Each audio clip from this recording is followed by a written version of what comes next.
and ate it. So I want to show you a little trick that you can do with your pasta, and it makes it really creamy. And this is something that we just realized just not that long ago, really, but now we do it all the time. So take a couple of eggs and pour them in. I always crack them first because you want to make sure that you don't get any shells anywhere near your pasta. So I'm just going to give that a stir right into your pasta, and it is going to add this really unique flavor, and it's going to make your pasta super creamy. And you don't have to, you could just make a soup at this point if you want to. Just add more water, obviously. But today I want to make a creamy pasta, so I'm going to add in, I've already added a little bit of milk because it was a little close at the bottom. I'm going to pour in some whipping cream. That looks delish. See how the broccoli is cooked right in with the pasta? And that's right in with the rotisserie chicken chicken stock. You just put your chicken carcass, when you're finished taking all the meat off that you want, you just add that. So let me show you how much chicken there was left. Like, there's already some back in the pot, but isn't that a lot of chicken? So you don't want to waste that.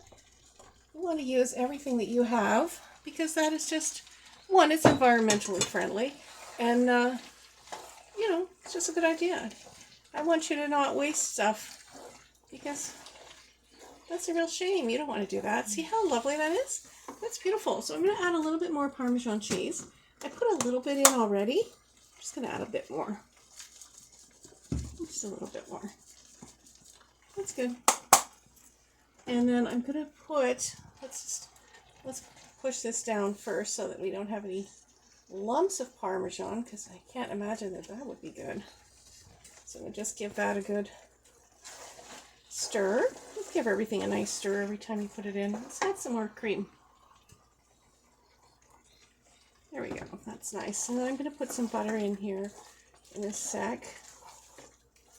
We'll make this really creamy and really buttery. It's going to be delicious.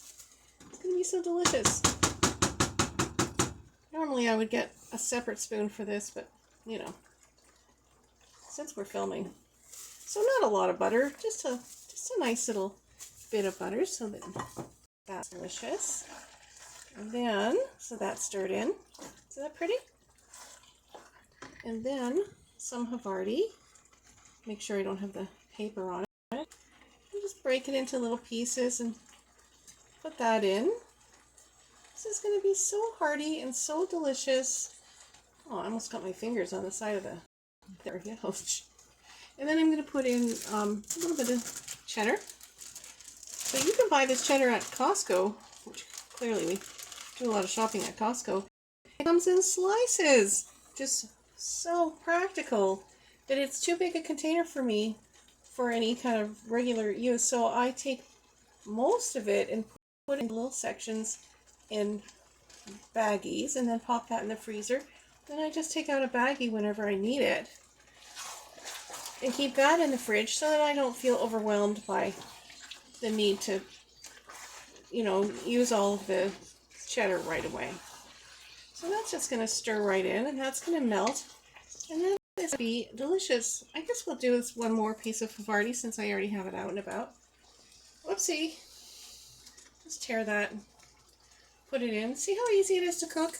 It's like crazy easy. I used to teach cooking in my lovely special ed classes, and I wish that I could have been able to teach the kids in the general program in regular education, because they didn't get the benefit of all the stuff that I got to do with my own students in special education, because the whole purpose of my program was, it's called CBI, community-based instruction, and we used to be able to take out our students and teach them how to work and do little internships at the job, and how to cook, and all their money, all their finances, so that they were really prepared for adult life.